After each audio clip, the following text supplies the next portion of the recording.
Hello! എല്ലാവർക്കും നമസ്കാരം. അപ്പൊ ഇന്ന് ഞങ്ങള് 2 പേരും കൂടെ പോകുന്നത് ഒരു ബിരിയാണി കഴിക്കാനാട്ടോ. വേറൊന്നും കൊണ്ടല്ല. നല്ല നട്ടുച്ച നേരായതുകൊണ്ടും വീട്ടിൽ ഫുഡ് ഇല്ലാത്തോണ്ടും പിന്നെ ഒന്നും ആലോചിച്ചില്ല. നേരെ വിട്ട്.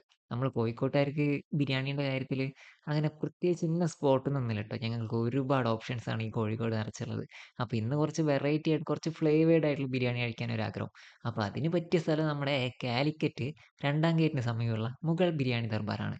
കാരണം ഇവിടെ നല്ല അടിപൊളി ഹൈദരാബാദി ബിരിയാണി കിട്ടുട്ടോ.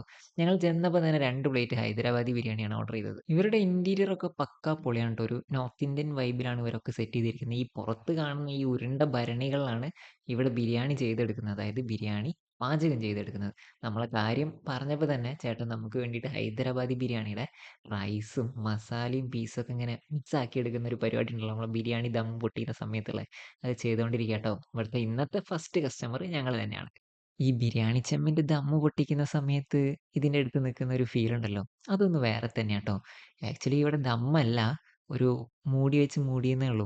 അപ്പൊ അങ്ങനെ നമുക്ക് വേണ്ടിയിട്ട് ഒരു പ്ലേറ്റ് ഒക്കെ എടുത്തുകൊണ്ട് വന്ന് നല്ലൊരു ലെഗ് പീസ് തന്നെ, വലിയ ലെഗ് പീസ് തന്നെ അതിലേക്ക് ഇട്ട് നല്ല മസാലയൊക്കെ നല്ല ചൂടോട് കൂടിയിട്ട് അതിന്റെ മോളിൽ ഈ റൈസ് ഇങ്ങനെ ഫില്ല് ചെയ്തെടുക്കുന്ന ഒരു കാഴ്ച കാണുമ്പോണ്ടല്ലോ, സത്യം പറഞ്ഞാൽ നമ്മുടെ കൺട്രോൾ പോട്ടെ കയ്യിന്ന്. അങ്ങനെ ഈ പരിപാടിയൊക്കെ കഴിഞ്ഞിട്ട് സാധനം നേരെ നമ്മുടെ ടേബിളിലേക്ക് ഇട്ടുട്ടോ. ഇതിന്റെ റൈസിന്റെ ക്വാണ്ടിറ്റീന്റെ കാര്യത്തില് ഒരു രക്ഷയില്ല. ഒന്നും പറയാനില്ല. അത്യാവശ്യം ഒരാൾക്ക് ഡീസന്റ് ആയിട്ട് വയറ് നിറച്ച് കഴിക്കാനുള്ള റൈസ് ഇതില് തന്നെ ഉണ്ട്. ഈ ഫുഡ് നമ്മുടെ മുന്നിൽ വന്ന് കഴിഞ്ഞിട്ട് ഈ വീഡിയോ എടുക്കുന്ന പരിപാടി കുറച്ച് ടാസ്ക്കാണ്. അത്യാവശ്യം നല്ല കൺട്രോളുള്ള ഒരാൾക്ക് മാത്രമേ ഈ ഫുഡ് വ്ലോഗൊക്കെ പോകത്തുള്ളൂ ട്ടോ. ഞങ്ങൾക്ക് അത്ര കൺട്രോൾ ഇല്ലായിരുന്നു. അതുകൊണ്ട് തന്നെ ഞങ്ങള് തട്ടാൻ തുടങ്ങി. ഈ ഹൈദരാബാദി ബിരിയാണിയുടെ ഫുൾ പോർഷനിൽ വരുന്നത് ഒരു പീസ് മാത്രമാണ്. ആകെയുള്ള ഒരു വിഷമം അതാണ്. പക്ഷേ ഈ റൈസിന്റെ കാര്യം ഒന്നും പറയാനില്ല. ഈ മസാലയും റൈസും ഒക്കെ ഒന്ന് കൂട്ടിക്കുഴച്ച് ഒരു പിടി പരിവാക്കി ഒന്ന് കഴിച്ചു നോക്കണം. ഒരു രക്ഷയില്ല. അത്യാവശ്യം ഫ്ലേവേഴ്സ് ഒക്കെ ഇഷ്ടപ്പെടുന്ന ആൾക്ക് നന്നായിട്ട് ഇഷ്ടപ്പെടും. പിന്നെ ഒരു പീസും അതിൽ നിന്ന് എടുത്ത് ഈ മസാലയും കൂട്ടി മിക്സ് ചെയ്ത റൈസും കൂട്ടി ഒന്ന് അടിച്ച് നോക്കണം. അതും വേറെ ഫീൽ. അങ്ങനെ ഞങ്ങള് 2 പേരും അത്യാവശ്യം വയറ് നിറയുന്ന രീതിയില് നല്ല ഡീസന്റ് ആയിട്ട് തന്നെ അവിടുന്ന് നല്ലപോലെ ഭക്ഷണം കഴിച്ചിട്ട് പതിയെ അവിടുന്ന് ഇറങ്ങി. അങ്ങനെ ബിരിയാണി കഴിച്ച് ദമ്മായ സ്ഥിതിക്ക് ബോഡി മൊത്തത്തിലൊന്ന് കൂളാക്കാന്നുള്ള ഒരു മൈൻഡ് സെറ്റില് ഞങ്ങള് നേരെ 2 മിൽക്ക് സർബത്ത് കുടിക്കാൻ പോയി. അങ്ങനെ അത് കുടിക്കാന്ന് വിചാരിച്ചിരിക്കുമ്പോഴാണ് ഇവിടെ അടുത്ത് തന്നെ നല്ല കുടുക്ക സർബത്ത് കിട്ടുന്നത് കേട്ടത്. അതായത് നമ്മുടെ റഹ്മത്ത് ഹോട്ടലിന്റെ തൊട്ടടുത്താണ് ഈ കുടുക്ക സർബത്തിന്റെ കട. അപ്പൊ ഈ കുടുക്ക സർബത്തിന്റെ പരിപാടി എങ്ങനെയാണെന്ന് അറിയാനുള്ള ഒരു ക്യൂരിയോസിറ്റി കാരണം ഞങ്ങളും പോയി ഓർഡർ ആക്കിട്ടോ ഈ 2 എണ്ണം.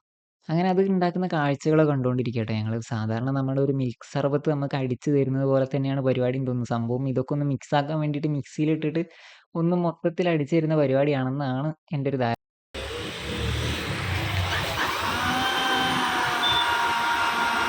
അങ്ങനെ നല്ല രീതിക്ക് മിക്സിയിലിട്ട് നന്നായിട്ട് അടിച്ചതിന് ശേഷം 2 കുടുക്ക എടുത്തിട്ട് ആ കുടുക്കയിലേക്ക് നമുക്ക് ആ മിക്സ് സർബത്ത് ഒഴിച്ച് തരാട്ടോ. അതിന്റെ മുകളിലായിട്ട് ചെറിയ നട്ട്സ് പോലത്തെ എന്തൊക്കെയോ ഐറ്റംസ് ഒക്കെ പുള്ളി ആഡ് ചെയ്യുന്നുണ്ട്. അതിന്റെ പേര് കൃത്യമായിട്ട് എനിക്കറിയില്ല. അങ്ങനെ അതൊക്കെ ആഡ് ചെയ്തിട്ട് നമുക്ക് നേരെ നമ്മുടെ കയ്യിലേക്ക് കിട്ടൂട്ടോ സാധനം. ഇപ്പൊ ഇത് കുടിച്ചിട്ട് എങ്ങനെയുണ്ടെന്ന് ചോദിച്ചാൽ സത്യം പറഞ്ഞാൽ നമ്മുടെ മിൽക്ക് സർബത്ത് തന്നെയാണ് ഐറ്റം. അത് കുടുക്കയിലാക്കി തരുന്നെന്നുള്ള ഒരു പേര് മാത്രമേ എനിക്ക് തോന്നിയിട്ടുള്ളൂ. എൻ്റെ ഒരു പേഴ്സണൽ അഭിപ്രായമാണ്. കുടിച്ച വേറെ ആരെങ്കിലും ഉണ്ടെങ്കിൽ ഒന്ന് അഭിപ്രായം പറയാം. അപ്പോൾ ഇതിലും കുറഞ്ഞ പൈസക്ക് ഒരു 20 രൂപയ്ക്ക് 25 രൂപയ്ക്കൊക്കെ അതും 30 രൂപയ്ക്ക് കൂട്ടിക്കോ. ഈ ഒരു റേറ്റിനൊക്കെ നമുക്ക് നല്ല ഗ്ലാസ് നിറച്ച് മിൽക്ക് സർബത്ത് നമ്മുടെ കോഴിക്കോട് കിട്ടും. അപ്പോൾ ഒരു വൺ ടൈം ട്രൈ അത്രയൊക്കെ ഉള്ളൂ. അങ്ങനെ അതൊക്കെ കഴിഞ്ഞ് ഞങ്ങൾ നേരെ വീട്ടിൽ വന്ന് ഒരു ഉറക്കമൊക്കെ പാസ്സാക്കി എഴുന്നേറ്റപ്പോഴാണ് നമ്മുടെ സുഹൃത്തിൻ്റെ അടുത്ത് 2 പെയർ ഫിഷിന് വേണ്ടി പറഞ്ഞു വെച്ചിരുന്നു. 2 പെയർ ഫിഷും 1 പെയർ സ്നെയിലുമാണ് പറഞ്ഞു വെച്ചിരിക്കുന്നത്. അത്യാവശ്യം എക്സോട്ടിക് ആയിട്ടുള്ള ഫിഷസ് ആണ് ട്ടോ. നമ്മുടെ ഷോപ്പുകളിലൊന്നും അങ്ങനെ നമുക്ക് കിട്ടാറില്ല. അവരെ എടുത്ത് കൊണ്ടുവരുന്നതിന്റെ മുന്നേ തന്നെ ഈ ടാങ്കിൽ നമുക്കൊരു വാട്ടർ ചേഞ്ച് കൊടുക്കേണ്ടതുണ്ട്. അത്യാവശ്യം നല്ല രീതിയില് വേസ്റ്റ് ഒക്കെ താഴത്ത് വന്ന് കിടപ്പുണ്ട്. നമ്മൾ ആഴ്ചയിൽ 2 ദിവസം ചെയ്യാറുള്ളതാ. കുറച്ച് തിരക്കൊക്കെ കാരണം അത് 1 ദിവസമായി മാറി. നമ്മുടെ ഓപ്പൺ ടെറസില് നമുക്ക് 2 പിള്ളേരുണ്ട് ട്ടോ. 2 കോഴിക്കുട്ടന്മാര്. നമ്മളെ കാണുമ്പത്തേക്ക് ഓടി വരും. ശരിക്കും ഇത് എന്റെ പെറ്റല്ല. നമ്മുടെ പാറൂട്ടിന്റെ പെറ്റാണ്. 2 എണ്ണത്തിനാണ് ഓക്ക് മേടിച്ചു കൊടുത്തിരിക്കുന്നത്. ഒന്നാള് കുറച്ച് വില്ലനാന്ന് പറഞ്ഞിട്ട് ആൾക്ക് പണിഷ്മെന്റ് കൊടുത്തിരിക്കുകയാണ്. പിടിച്ച് അക്വേറിയത്തിലിട്ട് വെച്ചിരിക്കുകയാണ് ആളെ. അങ്ങനെ അവരെയൊക്കെ കണ്ടിട്ട് നമ്മുടെ വാട്ടർ ചേഞ്ചിങ് പരിപാടിയിലേക്ക് കടന്നു ട്ടോ. ഒരു 10, 20 മിനിറ്റ് ചെയ്യേണ്ട ഒരു പ്രോസസ്സാണ്. വെള്ളം വലിച്ച് കളയാൻ നമുക്ക് വലിയ പാടൊന്നുമില്ല. പക്ഷെ നിറയ്ക്കാൻ കുറച്ച് പാടാ. കാരണം നമ്മുടെ വീട്ടിൽ മൊത്തത്തിൽ ഉപയോഗിക്കുന്നത് കോർപ്പറേഷൻ വാട്ടറാണ്. അതുകൊണ്ട് നമുക്ക് പിടിച്ച് വെച്ച വെള്ളം വേണം ഇതിൽ ഉപയോഗിക്കാൻ. നമ്മൾ പൈപ്പിന്റെ ഒരറ്റം നമ്മൾ ബാത്റൂമിലേക്കാണ് തുറന്ന് വിടാറ്. കാരണം മോളിലായതുകൊണ്ട് തന്നെ വേറെ വഴിയൊന്നുമില്ല. ഇതാണ് ട്ടോ എൻ്റെ കൂട്ടുകാരൻ ആദർശ്. ഇതാണ് ഞാൻ പറഞ്ഞ നമ്മുടെ 2 ഫിഷ്. 2 ഫിഷും, 1 പെയർ ഫിഷും, 1 പെയർ സ്നെയിലും. ഈ കാണുന്നതാണ് കില്ലി ഫിഷ്. ഈ സ്നെയിലിന്റെ പേര് റാബിറ്റ് സ്നെയിൽ എന്നാണ്. അത്യാവശ്യം നല്ല രീതിയിൽ സൈസ് വെക്കുന്ന ഒരു ഫിഷാട്ടോ. ഇവൻ അത്യാവശ്യം നാച്ചുറൽ രീതിയിലാണ് ബ്രീഡിംഗ് പ്രോസസ്സും എല്ലാ കാര്യങ്ങളും ചെയ്യുന്നത്. ഇത് ആളുടെ ഒരു പെറ്റാട്ടോ. അതായത് ഒരു പെയർ റെഡ് ഇയർ സ്ലൈഡർ ടർട്ടിലാണിത്. ഇത് പെയറാണോന്ന് കൃത്യം അറിയില്ല. ആളുടെ ടാങ്കിൽ അത്യാവശ്യം നല്ല ടേമായിട്ട് കിടക്കുന്ന ഒരു ഐറ്റം തന്നെയാണിത്. അത്യാവശ്യം ചെടികളോടും മീനുകളോടും ഒക്കെ ഒരു കമ്പുള്ള കൂട്ടത്തിലാണ് നമ്മുടെ ആദർശ്. അങ്ങനെ അവന്റെ കയ്യിന്ന് ഫിഷൊക്കെ വാങ്ങി ഒരുപാട് നേരം അവിടെ സ്പെൻഡ് ചെയ്ത് നേരെ വീട്ടിലേക്കെത്തി. അപ്പൊ നമ്മൾ വാങ്ങിയ സ്നെയിൽ ഇതാണ്. ഇതിന്റെ ഭംഗി ശരിയായ ഭംഗി കാണണമെങ്കിൽ ഇതിന്റെ പൂർണ്ണ വളർച്ചയെത്തണം. ഇത് ഏകദേശം ഒരു 1 1/2 മാസം പ്രായമായിട്ടേ ഉള്ളൂ. അപ്പം സ്നെയിൽസ് അങ്ങനെ നമ്മുടെ എവിടെയും നമ്മുടെ കൂട്ടുകാരുടെ അടുത്തൊന്നും അങ്ങനെ സർവൈവ് ചെയ്ത് കണ്ടിട്ടില്ല. ഫസ്റ്റ് ടൈമാണ് ഇങ്ങനെ ഒരു ബ്രീഡായിട്ട് അവൻ നമ്മുടെ മുന്നിലേക്ക് അവതരിപ്പിച്ചത്. അപ്പൊ ഒന്നും നോക്കിയില്ല. 2 പീസ് ഞാനും എടുത്തു. അത്യാവശ്യം റേറ്റ് ഉണ്ട് ട്ടോ. ചെറിയ കുട്ടിയാണെങ്കിൽ കൂടി. അങ്ങനെ ആ പരിപാടിയൊക്കെ ഒതുക്കിയിട്ട് നമ്മൾ നേരെ പോയി നമ്മുടെ കാലിക്കറ്റ് ട്രേഡ് സെന്ററിലേക്ക്. ഇവിടെ കേരള ഓട്ടോ ഷോ നടന്നുകൊണ്ടിരിക്കുകയാണ്. നമ്മുടെയൊക്കെ ചെറുപ്പകാലം മുതൽ നമ്മൾ കാണാനും ഒന്ന് തൊടാനും ആഗ്രഹിച്ച പല വണ്ടികളുടെയും കളക്ഷൻ ഇവിടെ കാണാൻ പറ്റും. അപ്പൊ ആദ്യം തന്നെ നിങ്ങളോട് ക്ഷമ ചോദിക്കുകയാണ്. വേറൊന്നും കൊണ്ടല്ല. ഈ വിഷ്വൽസ് ഏകദേശം ഒരു 1 1/2 2 മാസം മുന്നേ എടുത്തു വെച്ചതാണ്. ഈ വീഡിയോന്റെ കൂടെ ആഡ് ചെയ്യുന്നെന്ന് മാത്രമേ ഉള്ളൂ.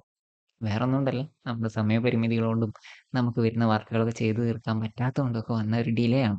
അപ്പൊ ഇതിന്റെ റീല് കൃത്യസമയത്ത് തന്നെ ഞാൻ യൂട്യൂബിലും ഇൻസ്റ്റാഗ്രാമിലും പോസ്റ്റ് ചെയ്തായിരുന്നു.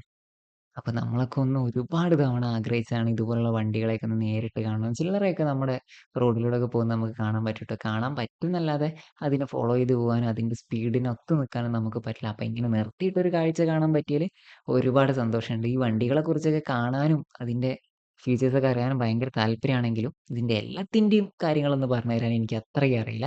കൂടുതലും നമ്മുടെ കൂട്ടുകാരൻ ശരത്തിനാണ് അറിയുന്നത്. ശരിയായ ഒരു വണ്ടിപ്രാന്തൻ എന്ന് പറഞ്ഞാൽ അത് ഓൻ തന്നെയായിരുന്നു ഞങ്ങളെ കൂട്ടത്തില്. അപ്പൊ അത്യാവശ്യം നല്ല രീതിയിലുള്ള എല്ലാ ഡീറ്റെയിൽസും ഞങ്ങൾക്ക് പറഞ്ഞു തന്നിട്ടുണ്ട്. കുറെ കാര്യങ്ങളൊക്കെ മനസ്സിലാക്കി. അങ്ങനെ അതൊക്കെ മനസ്സിലാക്കി ഇവിടുത്തെ കാഴ്ചകളൊക്കെ നല്ല രീതിയിൽ കണ്ടതിന് ശേഷം ഞങ്ങൾ പതിയെ അവിടുന്ന് ഇറങ്ങി.